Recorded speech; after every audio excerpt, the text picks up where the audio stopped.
Si Kristo ang larawan ng Diyos na di nakikita. Ang Diyos ay di nakikita. Sa Old Testament, pag nakita mo ang Diyos, mamamatay ka. Pero ipinakita ni Jesus, nakikita na tuloy ang Diyos sa pamamagitan ni Jesus. A distorted image of God was presented by the Pharisees. And it continues to be presented by many teachers and preachers. A distorted image of God. Kaya pinagbabawal ng Diyos ang paggawa ng mga Diyos-Diyosan. Hindi lang ito mga rebultong kahoy o bato. Ito yung mga rebultong nasa loob ng isip ng tao. Yung kinakatahan ng isip natin na itsura, karakter ng Diyos na mali naman. So maraming imahen, hindi lang yung physical na pinanggigigilan ng mga Bible-based Christians. May mga imahen na nasa loob ng utak, doon nakaukit. Na ang Diyos ay malupit, ang Diyos ay galit, ang Diyos ay ganito, ang Diyos ay nakakatakot, na mga imahe na itinuwid ng Diyos sa pagpapakilala niya sa kanyang sarili sa pamamagitan ni Jesus. Jeremiah 5:31, doon sa mga nagtuturo ng mga baluktot na aral tungkol sa Diyos, pawang kasinungalingan ang pahayag ng mga propeta, ang kanilang utos ang sinusunod ng mga pare. So nakikita niyo sa buwatan ng prophet at ng priests sa Israel. Sinasabi ni Jeremiah, kabalbalan ang itinuturo ng mga propeta, kaya kabalbalan din ang sinusunod at ipinasusunod naman ng mga pare sa mga tao. Kaya ipinadala si Jesus para ituwid ang mga kabalbalan na yan. Isaiah 29:13, sasabihin naman ni Yahweh, sa salita lamang malapit sa akin ang mga taong ito, at sa bibig lamang nila ako ay ginagalang. Subalit, inalayo nila sa akin ang kanilang puso at ayon lamang sa utos ng tao ang kanilang paglilingkod. Si Yahweh ang nagsasabi. Yung mga religious activities sa mga tao na yan, di ko yan gusto. Kasi imbento lang nila ang pinagmumula ng mga kautosan na yan.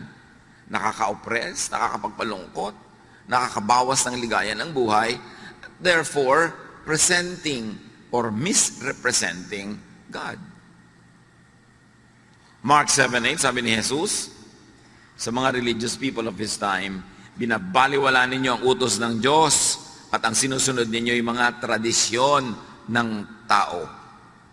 Sa makatuwid, ang napakaraming katuruan sa lumang dipan, ginagawa ng mga Israelita, pinagpapakamatayan nilang sundin, sabi ni Jesus, tradisyon lang yan ng tao. At kasama doon ang lahat ng itinuwid niya. 10 walang gagawa pag Sabat, bawal ang kumain nito't gano'n, ang mga babae, bawal sa ministry, etc., etc. Sabi niya yan, gawa lang yan ng tao. Kaya itinuwid niya. Worshipping God as presented, as represented by Jesus, gives salvation, acceptance, not rejection, peace, not trouble, rest, which all amount to happiness. Pag sumamba ka sa Diyos, Diyos na ipinakikilala ni Jesus, ang bunga sa buhay mo noon, happiness. Gaan, hindi bigat. Laya, hindi tanikala, hindi kulungan. But worshiping the distorted image of God, misrepresented by many religious teachings, gives judgment, stress, and fatigue. Kaya marami mga tao habang nagiging mas relihiyoso, mas napapagod, mas sumasama ang ugali, mas lumulungkot, mas nagigilty. Pagka ang inuna mo ay mga kautusan, mga tradisyon, mga conservatism, hindi ka liligaya. Galatians 3:10-11, ang lahat ng nagtitiwala sa pagsunod sa kautusan ay nasa ilalim ng isang sumpa. So, sunod ka ng sunod sa kautosan dahil doon ka naghahanap ng ligaya, doon ka naghahanap ng kaligtasan. Sabi gano'n, daig mo pa ang isinumpa, daig mo pa ang nakulam, daig mo pa ang nagkaroon ng parusang buhat-buhat mo. Sapagkat nasusulat, sumpain ang hindi sumusunod sa lahat ng nakasulat sa aklat ng kautosan. So, pagka ikaw ay nagpailalim sa kautosan, dapat sundin mo lahat. Kasi pag meron kang hindi nasunod, sinusumpa ka. Pero may choice ka na hindi magpailalim sa kautusan. kundi magpailalim sa pag-ibig ng Ama na ipinakilala sa pamamagitan ni Jesus. So pumipili ka, law or grace? Grace or works? Righteousness that is achieved by your own deed or righteousness that is received free from God through Jesus? Pag pinili mo ang kautusan, para kay sinumpa. At pag nagpapailalim, nang iilalim ka ng mga tao sa kautusan, dinadala mo sila sa kautusan, isinusumpa mo sila. Kasi binibigyan mo sila ng mga bagay na di naman nila kayang sundin, magigilty lang sila. Makokondemn lang sila. Ngayon, pag pinaghalo mo si Jesus at ang kautusan, kabaitan ng Diyos at lupit ng law, yung sumpa at yung blessing, lito ka. Kaya may mga araw na masaya ka, may araw na hindi, may araw na tahimik ka, may araw na magulo ka. Lito ka kasi pinaghalo mo yung dalawang di dapat paghaluin. Verse 11. Malinaw na walang taong pinawawalang sala sa paningin ng Diyos sa pamamagitan ng kautusan. So pag sinikap mong sukatin ng iyong sarili, timbangin ang iyong sarili sa kautusan, lagi kang bagsak. Sayang ang religion. Walang dinalang kapayapaan, kaguluhan lang. Matthew 23, 2 and 4, sabi mismo ni Jesus, ang mga tagapagturo ng kautusan at ang mga Pariseo, ang kinikilalang tagapagpaliwanag ng kautusan ni Moses. Nagpapataw sila ng mabibigat na pasanin sa mga tao, ngunit ni daliri ay ayaw nilang igalaw upang tumulong sa pagpasan ng mga iyon. Pag sumunod ka daw sa mga Pariseo at yung mga modern versions nila today, kasi sinasabi nila, tagasunod sila, tagapagpaliwanag ng utos ni Moses, dinadaganan kanila ng ubot ng bigat na dalahin at hindi kanila tutulungan sa paghihirap mo. In fact, dadagdagan nila yun ng pag-uusig at paghuhusga tuwing kulang ka. Lagi ka namang kulang. So, lagi kang pagod. So, be happy. Worship God as represented, as presented by Jesus. Anong Diyos ba yung ipinakilala ni Jesus? Ba't siya ipinadala? Para ituwid ang mali, itama ang liko, liwanagan ang madilim. Ipakilala ang Ama sa tamang paraan. Napakahalagang makilala ang Ama sa pamamagitan ng anak. Because He is the image of the invisible God. So stay happy. Keep worshiping. Pwede ka naman magdasal sa bahay eh. Pwede ka naman magbasa ng Biblia sa bahay. Pero bakit pa magpapagod ka, tatawid ng ulan o alikabok, init o lamig? Because there is happiness in corporate worship. Pagka mga anak ng Diyos ay nagsasama-sama para magpuri, magpasalamat, bumababa ang luwalhati ng Diyos in a very special way. So defend and protect your worship from the thief. May magnanakaw eh. Ninanakaw yung worship. In fact, dumating ka na nga sa worship place, hindi ka pa rin maka-worship kasi nainis ka, nanakawan ka na naman. Kasi naghanap ka ng mali, nanakawan ka na naman. O nagpapaabala ka sa text ng text sa'yo na wala namang katuturan habang nag-worship ka, nanakawan ka nun. Kaya textan mo, hoy, magnanakaw, tumigil ka. Ninanakawan mo ka ng worship time ko eh. Diba? Yung mga dumadapo sa isip mo na kung ano-anong mga guni-guni, mga alalahanin, ninanakawan ka. Nandiyan ka na nga, nanakawan ka pa rin. Sayang naman.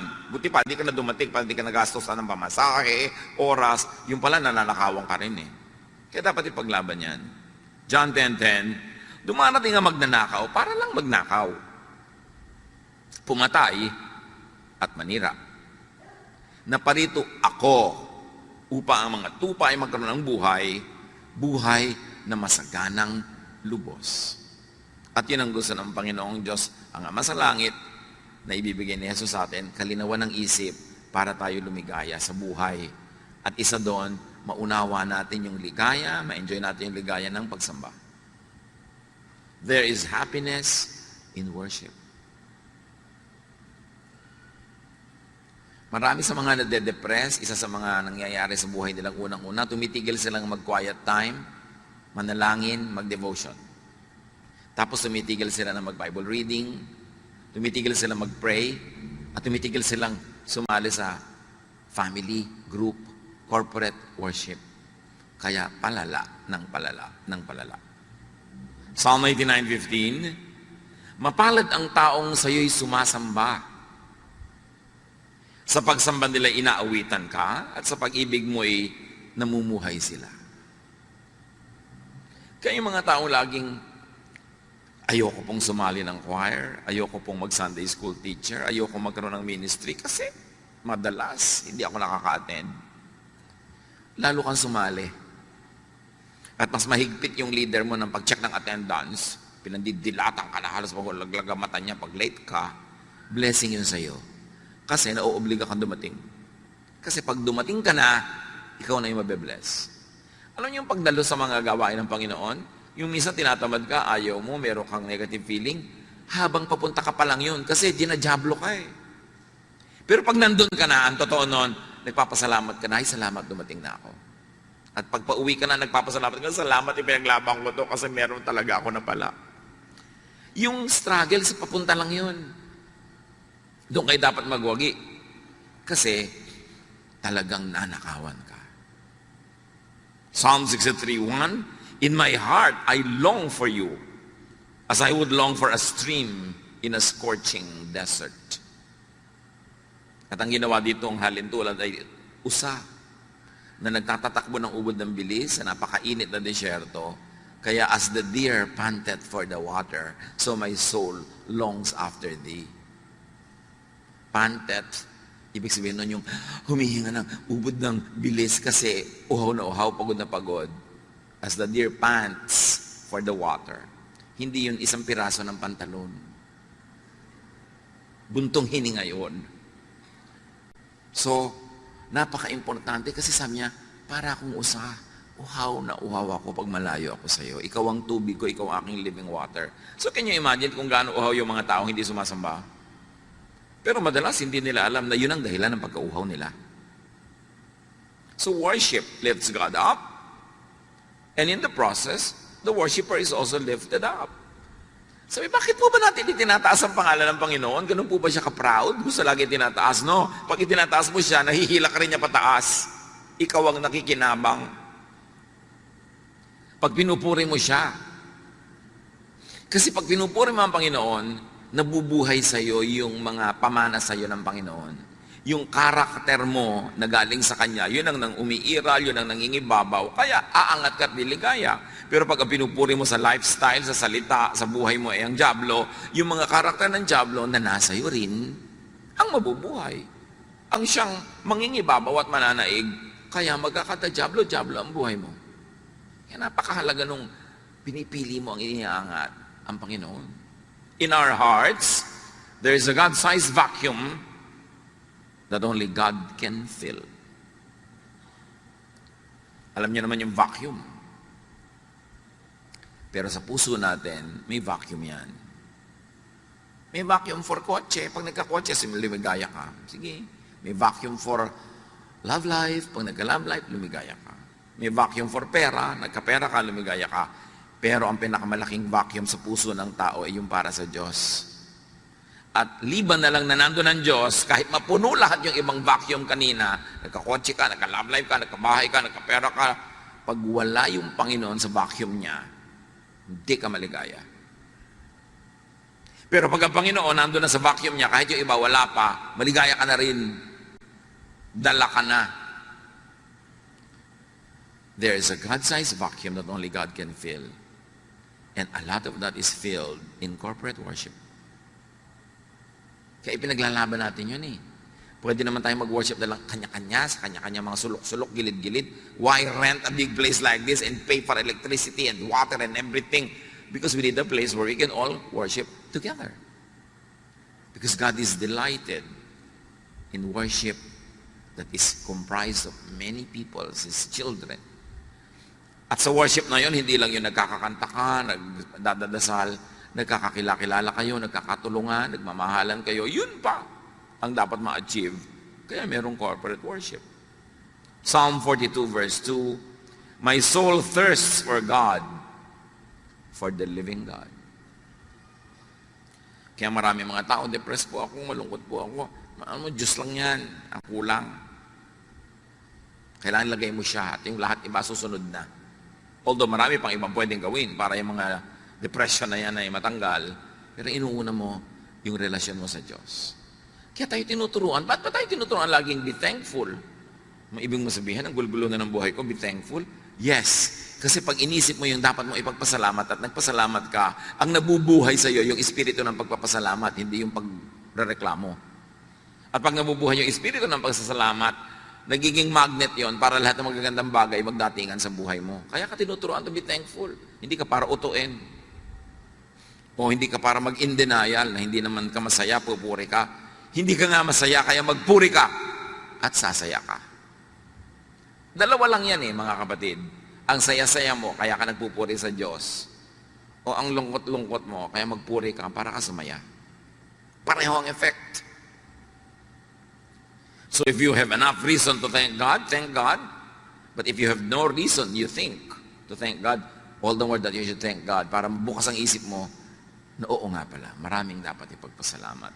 That's why you should count your blessings. Yung sumasamba, bakit ganun? Pagka hindi sumamba, parang kulang ang buhay. Kasi nakita na nila ang luwalhati ng Panginoon pag sumasamba sila. Psalm 63:2, I have seen your power and your glory in the place of worship. Or translated another way, also very correctly, grammatically, is when I worship. I see your power and your glory when I worship. And it is I, not we. Kasi personal. Pag sumasamba ka sa Panginoon, ikaw ang nakakadama. Nakikita mo, hindi ng mata, yung kaluwalhatian ng Diyos. Nakikita ng spiritual eyes mo yun. That's why you are filled up. You are uplifted. That's why worship, although it might be demeaning, but we don't want to demean it, but worship is therapy. Kailangan ng tao sumasamba. Kailangan nga, kaya pag may kumakanta, dapat wala siya, dapat tama siya sa tono. Kasi sambang-samba ka na, tapos biglang, ay, half note. Diba? Ay, wala sa tono. Ay, lumipat ng key. Diba? Ay, lumundag ng 2 octave ang singer. Paano ka mabe-bless doon na aabala ka nung kakulangan niya ng preparasyon? Kaya dapat excellent hindi dahil para tayo ma-oppress, kundi para walang bara. Kasi pag hindi excellent ang gawa ng mga naggagumagawa, may bumabara. Kaya duty mo na gandahan yan para hindi ka maging issue. Yung singer ka, kakanta ka para sa Panginoon, tapos ang suot mo para kang payaso, naabala yung mata namin. Diba? Iniisip namin, saan kaya siya galing na karnabal? Kaya dapat yung simple, yung hindi tumatawag ng pansin sa sarili. Kasi ikaw lang napansin namin, hindi na Diyos. Kaya nga pinag-uniform yung mga choir para magkakamukha, hindi yung pagandahan ng damit, pakintaman. Kaya, nakakaabala yung mga ganung bagay. Pati mga katabi, yung may kasama kang bata, ang likot-likot, hindi na naka-worship yung katabi mo. Nakaganon lang yan, pero gusto niya lumutakin yung mukha ng bata na yan. Ipokrita lang siya, kaya hindi niya sinasapak ang anak mo. Pero ang totoo, yung anino niya, sabi niya sa anak mo, pak, pak, pak, pak. Lahat ng tumatawa, totoo. Hindi talaga nakaka-bless yung may malikot. Tapos may katabi ka, text ng text, uy, nasa worship ako. Hindi nakaka-bless yun. Diba? So dapat blessing ka sa kapwa mo nagwa-worship. Kasi pinaglaban niyang makarating dyan, tapos ikaw ang jablita sa buhay niya. Yung pagtingin niya sa'yo, nakapatong pala sa batok mo si Satanas. Para busitin siya. So, dapat blessing tayo sa isa't isa. Yung bang, talaga, may mga palakpak pa yan. Yung bang, pwede ka namang umusod-usod para yung dumadating, makaupo na agad, hindi yung 5 tao na yung natapakan niya bago siya makarating sa silya doon sa loob. Yung be a blessing. Diba? Kailan isip, paano kaya ako magiging hindi abala sa kapwa ko sumasamba? Nagko-concentrate siya, dadaan ako, mamaya na lang. Pwede ko pa namang hindi gawin yung gusto kong gawin ngayon para hindi ako makaabala sa kapwa. Because when we are at worship, God is in His holy temple. And that temple is not a building. The temple is our heart. At dapat hindi yun nagugulo. Psalm 63:3, your love means more than life to me, and I praise you. Yun, Panginoon, ang mahalaga sa akin, yung pagmamahal nyo. At pag worship ako, nagpe-pray ako, nagpapasalamat ako, lalong lumilinaw sa akin na mahal nyo nga ako. At habang lumilinaw yun, nagiging positive ang pananaw ko sa buhay, lalo namang dumadating sa akin ng mga positive things. So value God's love as life, as more than life. And you celebrate God's love at worship. And remember, ang topic natin is how to be happy. And we focus on one very powerful way to be happy. Be worshipful. Stay happy. Psalm 63, 4-5. As long as I live, I will pray to you. I will sing joyful praises and be filled with excitement like a guest at a banquet. Masaya. So dapat iniiwan sa labas ang lahat ng mga cares, mga worries. Pupunta ka ba lang sa worship, itapon mo na yung mga nagpapaalala sa'yo, gumugulo sa'yo, para nakalagay ka sa tamang lugar. Put yourself in a path of blessing. At hindi lang, sasama-sama tayo, may individual and personal worship pa. Psalm 63:6, I think about you before I go to sleep, and my thoughts turn to you during the night. Sabi mo, siguro, wala pang Netflix noon, kaya niya nagagawa yan. Kaya may Netflix, kaya wala. Kaya may YouTube, kaya wala. Dapat i-reserve niyo sa Panginoon ang last 30 minutes of your waking hours. Kung matutulog ka ng 9:30, dapat 9 o'clock, wala nang ibang bagay, sa Panginoon ka na nakikipag-usap, nakikipagniig. Huwag mong punuin ang lahat ng oras mo ng lahat ng pagod, panood, isip, text, computer, kasi walang natitira sa Diyos. Sabi niya, I think about you before I go to sleep. Can you imagine that? Kung ganong lalim at sarap ng tulog ang mangyayaring bunga niyan, my thoughts turn to you during the night. So think of God before going to sleep, and think of God in your sleep. Kasi ang natutulog lang naman katawan, yung isip gising pa, nananaginip pa nga yun, di ba? Kung ano pa pinag-iisip ng isip. At kung kayo merong problemang hindi nyo alam ang solusyon, may tanong na hindi nyo alam ang sagot, may pasya kayo na hindi nyo mapagpasyahan, bago kayo matulog, sabi nyo, Lord, ibigay nyo po sa akin habang tulog ako para paggising ko nandun na. It works. But you have to think of God before you go to sleep. You have to dedicate your sleep to God. Psalm 63, 7-8. You have helped me, and I sing happy songs in the shadow of your wings. I stay close to you, and your powerful arm supports me. Deep happiness, joy is in dwelling in the house of the Lord. And that house is not always a physical house. Most importantly, it is your mind. Make your mind, make your thought the habitation of the divine. Gawin natin ang ating isip na tahanan ng Diyos, hindi tahanan ng kung sino-sino. Joy is in being in a state of spiritual oneness with God and God's family. Kaya nagtuturo ng forgiveness. Kaya nagtuturo ng helping one another para may love. At pag may love, may iba pang napuproduce na happiness para sa bawat isang participant in the production of that love. Pag may minamahal ka, may pinapatawad ka, may nare-release na blessing sa kanya at sa iyo at sa lahat ng nakapaligid sa inyo. And that blessing is more than the sum total of everything you do. Nagpatawad ka ng isa, nagpatawad siya ng isa, ang blessing nyo, 10. Namumultiply. Tuwing nagpapatawad ka, merong bangko sa langit na biglang bumubukas at nakaka-withdraw ka ng happiness. Kaya ka tinuturuan magpatawad. Hindi para ka ipaapi. Lugi naman po ako pag nagpatawad ako. O sige, huwag kang magpatawad. Tingnan natin kung hindi mas marami kang lugi. Yun lang may galit kang kinikim-kim, lugi ka na nun eh. Ang laking kalugihan yun. Dapat mabuksan ng maraming tao yung pinto ng pagpapala ng Diyos eh. At ang mga susi niyan, pagpapatawad, pagmamahal, pagtutulungan, pagpupuri, pasalamat. Yan ang nagbubukas ng susi ng pinto ng kaligayahan. Hindi yan itinuro ng walang dahilan. So, maganda kung naintindihan mo, tapos sinusunod mo, pero kung hindi mo maintindihan, at ang tagal mo na hindi maintindihan, sundin mo na lang.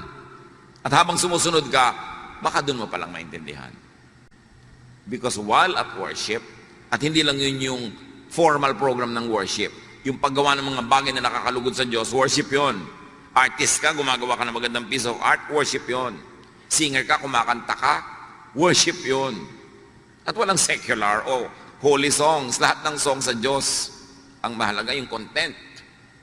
Pinupuri mo ba ang Diyos? Kahit pinupuri mo ang bulaklak na sampagita, pinupuri mo na ng Diyos noon kasi siya ang gumawa ng sampagita. May mga churches, bawal kumanta ng secular song. Ano ba yung secular song? Sino umimbento ng kahulugan ng secular? Walang secular. Because the earth is the Lord's and everything in it. Lahat sa Diyos. Ang mahalaga, paano mo ginagamit yon? Nakakaluwalhati ba sa Diyos? O hindi? Pwede po ba kami kumanta sa worship ng sampagita flower? Pwede, basta ipaliwanag mong sa pagpuri mo sa sampagita, ang pinupuri mo ay nag-create ng sampagita. Aamoy-amoy ka pa, di na papasalamat ka sa Panginoon sa scent ng sampagita. Kaya lang baka naman mamaya yung kanta mo na to sa talong, okra, bahay kubo na yun. So, why not? Pero huwag naman laging puro ganun dahil hindi naman malinaw lagi yung mensahe nun eh. Pero why not? For variety. Basta God glorifying.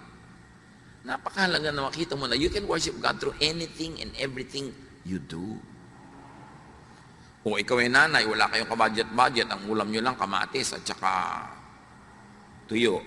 Basta mo nalang ibinato kaldo sa kaprasong plastic na plato yung kamatis at tuyo. Pwede mo nang arrange na maganda, hiniwa-hiwa mo yung kamatis, korting smiley pa.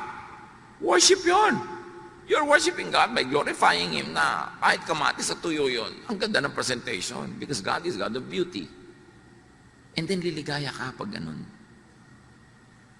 Psalm 23:6, surely your goodness and love will follow me all the days of my life, and I will dwell in the house of the Lord forever. Again, it's not a physical house. Pag yung goodness mo, yung love mo, nakikita sa buhay ko at ginagawa ko araw-araw, daig ko pa ang nasa templo araw-araw. Because my life and my lifestyle becomes your temple. Therefore, with anything and everything I do, I worship. I celebrate life. I live thankfully and gratefully. Psalm 84, 1-4, how lovely is your dwelling place, Lord Almighty. My soul yearns, even faints for the courts of the Lord. My heart and my flesh cry out for the living God. And up to a point, pwede natin yung i-apply sa places. Gusto ko pong mapunta sa bulwagan ng Panginoon. Nakaka-worship ako, may fellowship pa, masaya, nakakagaan. At yung bulwagan na pwede rin nasa puso mo lamang.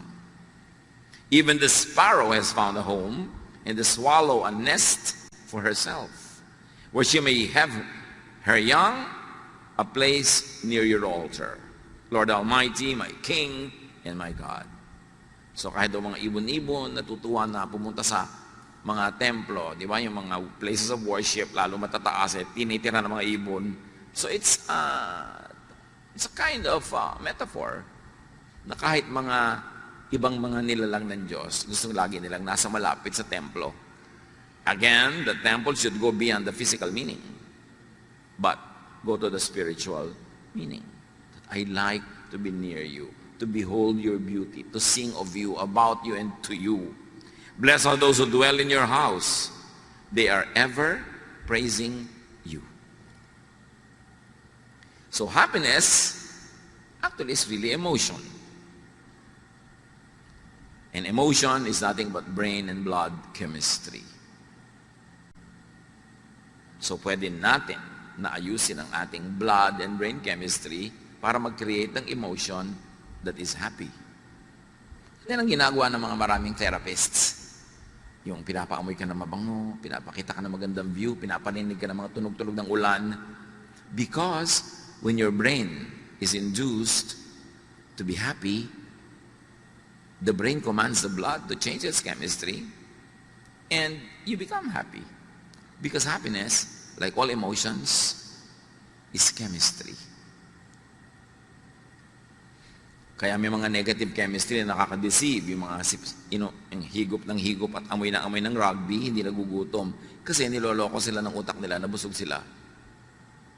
Kaya yung mga nagtitake ng mga ibang drugs, kahit 3 araw na gising-gising, kasi niloloko sila ng drug na hindi sila inaantok. May negative effect, pero may positive effect ang ganyan mga bagay. So be and stay happy. Think thoughts that make you happy.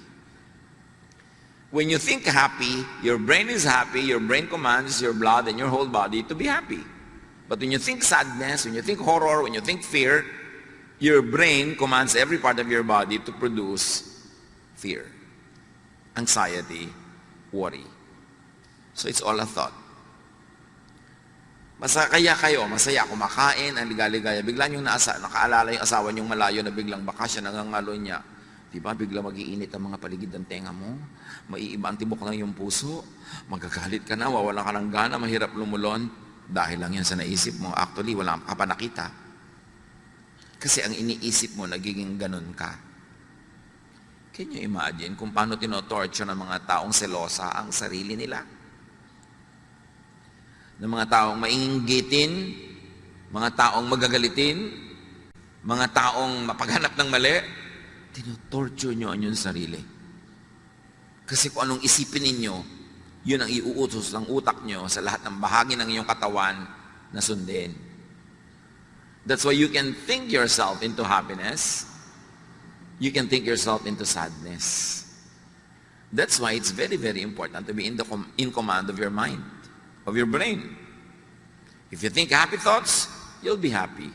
Kaya sabi sa Philippians 4:8, what is praiseworthy, think of it. Yeah. Whatever is pure, whatever is godly, whatever is beautiful, whatever is praiseworthy, think about such things. May nagpadala sa'yo ng pagkain, hindi masarap, iisipin pa, iniinis niya ako ha. Pinapadala niya ako ng matabang na sinigang. So ano mangyayari sa'yo? Di negative ka, lulungkot ka, magagalit ka. Pero inisip ko, wow, kahit walang lasa, at least naalala ako. Gawin ko ng fertilizer. Oh, di ang saya mo, nasa pag-iisip mo lang yan eh. You are what you think. You are how you think. So, can you imagine when you are angry or jealous or discontented, nilalason mo ang iyong katawan. Kasi lahat ng negative thoughts, nagre-release ng toxins in your blood. So, nilalason mo ang iyong sarili. Kaya tayo inuutosang, magpatawad ka na. Kalimutan mo na yan. Hindi ko pumalimutan. O sige, talaga namang may brain ka kasi, so hindi mo malimutan kasi may memory ka. Pero magpatawad ka na rin. I cannot forget po. Sige, forget the forgetting. Just forgive. Think of God. Yan ang pampasaya. Pero kung iniisip mo, Diyos ko, malapit na yata second coming. Judgment day na, end of the world. Di negative na naman ang naisip mo. Huwag mo pag-iisipin yan, problema yan ng Diyos. Sabi nga ni Jesus, ako nga hindi ko alam kung kailan, buti ka pa, alam mo. Di ba, nadaig mo pa ako, alam mo yung date. Tapos pag hindi nangyari, may mga kung ano-ano kang palusot. Ay, may blah blah blah blah. Ang isa lang ang ibig sabihin, mali ang prediction mo. And if what a prophet says does not come to pass, he is a false prophet. Ang dami na. Naglagay ng mga petsa, oras, so hindi natuloy. Kasi marami pa kayong kasalanan, binibigyan pa kayo ng God ng second chance. Palusot.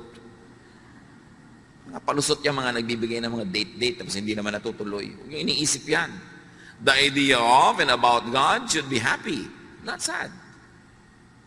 Restful, not burdensome. Assuring and peaceful, not fearsome.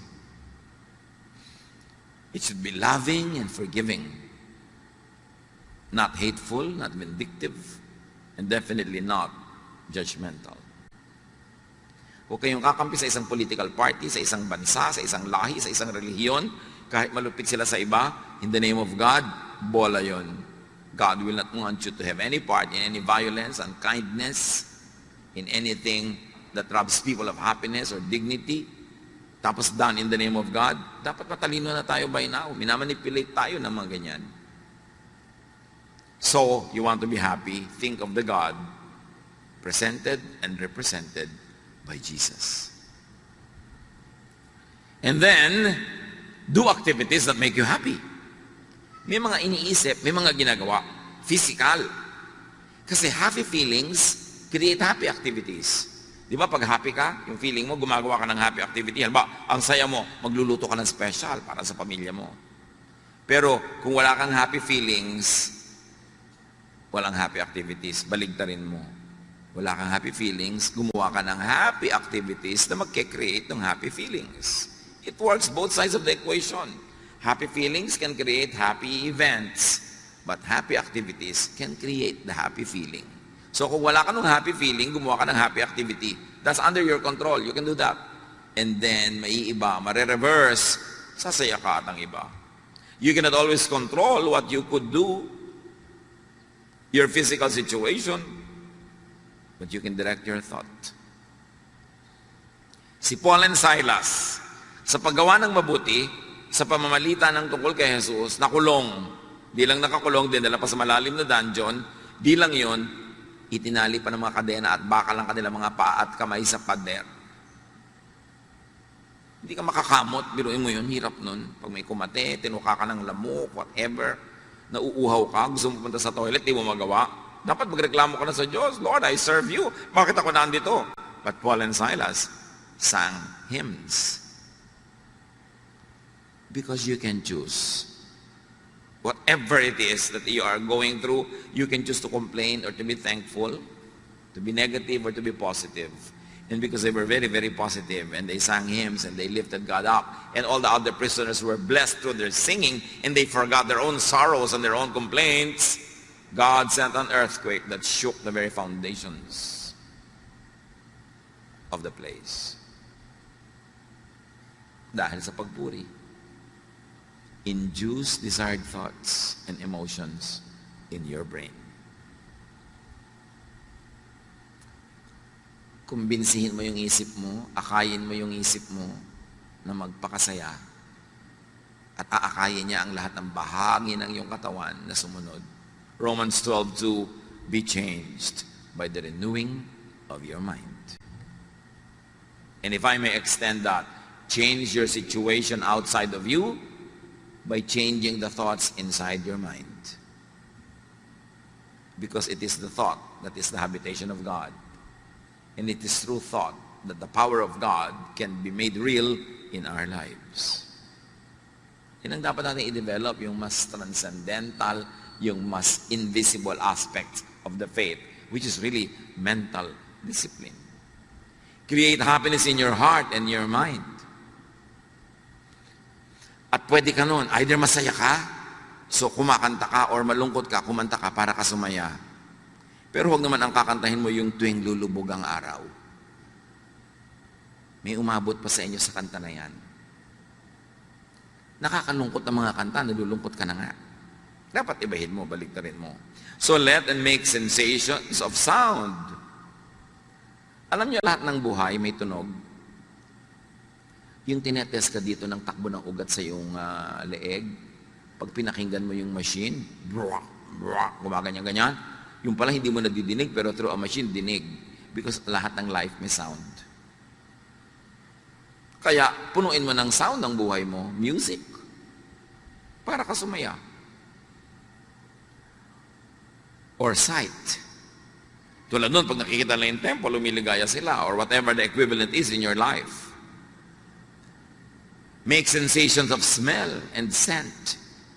Bakit sa Bible, ang dami-daming, you anoint my head with oil, my cup overflows. Surely goodness and love will follow me all the days of my life. The anointing of the oils in the Old Testament, in many ancient traditions, are healing ang effect. Soothing to the emotion, comforting to the body. At yung mga oils na yun, hindi yung mga katulad ng oil na malalagkit, yung mga malalagkit na galing sa petroleum products, 3 araw na nasa balat mo pa, hindi yun ang oil na pinag-uusapan, yung mga pure. Dahil talagang laging healing yan. Sabi niya, anoint the sick with oil and they get well. So may healing powers talaga. Yung amoy, yung flavor, at yung dating sa yung balat. So smell. Aromatic things. Taste. Good food, good drink, good fellowship. Touch. That's why the laying on of hands are supposed to heal. Because touch heals. May mga kamayan, may mga hug-hug. Kasi nakaka-heal yun. And all of this lead to produce happiness.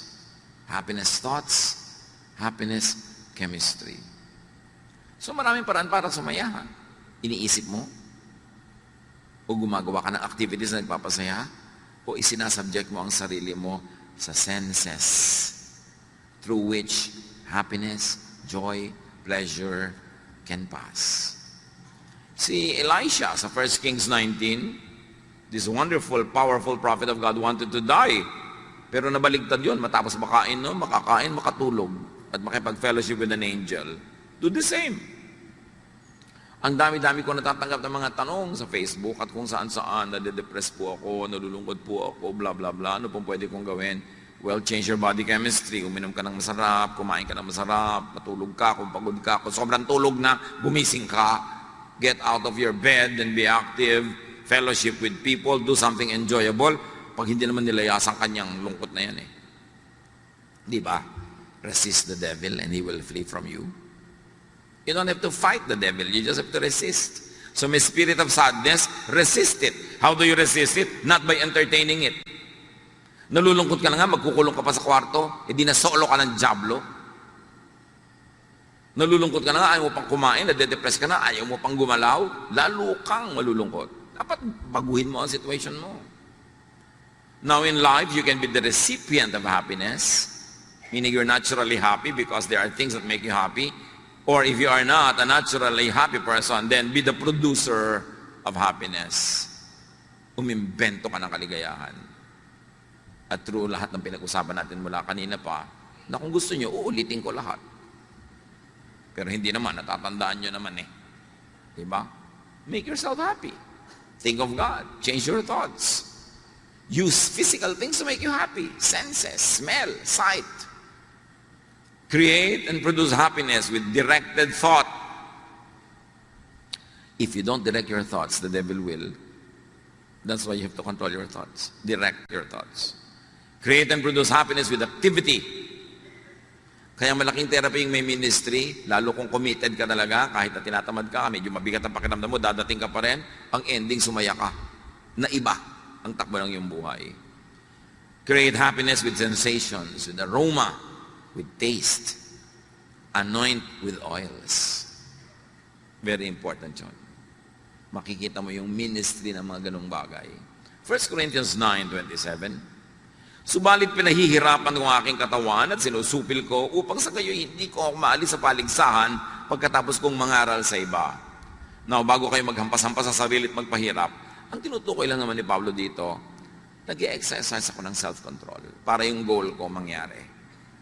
Yung katawan ko tinatamad na bumangon, ibabangon ko yan kasi ang tagal ko na nakahiga eh. Yung katawan ko gustong maging mapagsarili lamang pero lungkot naman ang bunga. Well, pipilitin ko ang katawan ko na makisalamuha, makipagkapwa, dahil baka yun ang nawawalang element sa aking buhay. Philippians 4:13, ang lahat ng ito ay magagawa ko dahil sa lakas na kaloob sa akin ni Kristo. Sabi natin kanina pat paulit-ulit, worship the God presented and represented by Jesus. What is the image of God and the image of heaven that Jesus presents? The image of heaven, the paradigm or symbolism of life that Jesus presents is a happy one. Kaya kung minsan, I'm very uncomfortable with yung image ni Jesus na lagi nasa krus. Para namang ilang oras lang naman siyang nasa krus, tapos forever ayaw mo nang alisin doon, nakapako na. If ever there are images in religious statuary that's very uplifting, it is the risen Christ. Ang lungkot-lungkot naman ng imahe ng crucifix eh. Tapos nasa ospital ka, nag-aagaw buhay ka na, yung pa ang nakita mo pagdilat mo, nasa heaven na ba ako? Diba? Bakit kailangan yun? Kailangan malungkot? Sasandali lang naman yung nangyari. We appreciate the meaning of the cross, but do not trap Jesus in the cross. He was there only for a few hours. Ang image na ipinapakita sa atin ni Jesus tungkol sa kalangitan, sa paghahari ng Diyos, ay makikita sa kanyang hilig magpakain. Pinakamadalas at pinakamadramatic ang mga pagpapakain ng Panginoon sa mga tao. Like, Jesus fed the 5,000 miraculously with 5 loaves and 2 fish. And then the lasting image of Jesus that we keep repeating is the Lord's Supper, eating, drinking. And the Lord was accused of eating with sinners. He was called a glutton and a drunkard. The first miracle was to produce wine at a wedding in Cana. And the parable, the symbol of heaven, symbolized by the wedding banquet, is that anyone and everyone is invited. This is all about food. This is all about sharing a fellowship. This is all about the table. This is enjoyment. This is happiness. This is the message of God through Jesus. Enjoyment, happiness. By being together, by sharing, by eating together. We do not see episodes of Jesus eating alone. He was always feeding people. After the resurrection, his disciples went fishing. Pagbalik nila sa shore, nagbabarbecue na si Jesus. May mga sinugba na ng mga fish. Nagpapakain siya. Tapos sabi pa niya, the risen Christ enters a room through the wall and says, may makakain ba dito? You know why eating lagi? Because when people eat, they sit together. And when they sit together, they chat, they laugh, they share life, they share problems. Somebody has a problem, somebody offers a solution. It's a fellowship. This is the heaven that Jesus presents. That's why the examples of heaven is always a banquet. You lead me to your banqueting table. Your banner over me is love. Laging ganon. Lagi siya nagpapakain. And in the Gospels, in case you haven't noticed yet, Jesus prefers eating more than fasting. Kaya siya sinabihan, sabi ng mga religious people, bakit ang amo nyo hindi kayo nagpa-fast? Hindi katulad ni John. At para na lang walang maraming usapan, sabi ni Jesus, nandito pa ako, so feasting muna, walang fasting. Pero wala naman siya inutos sa kanyang mga disciples na mag-fast kayo lagi. Tapos sasali ka sa mga simbahan na lagi nagpa-fast, mukha ka tuloy bungo. Ibig mo sabihin, nilikha ng Diyos siya sikmura mo para gutumin. Paminsan-minsan, may fasting, it could be healthy, it could be helpful, but it was never glorified by Jesus. In case you forgot that Jesus is the model, He is the image of the invisible God, and His image of heaven is a banqueting table. In fact, napatunayan na ng science sa mga sobrang nagda-diet, nagda-depress.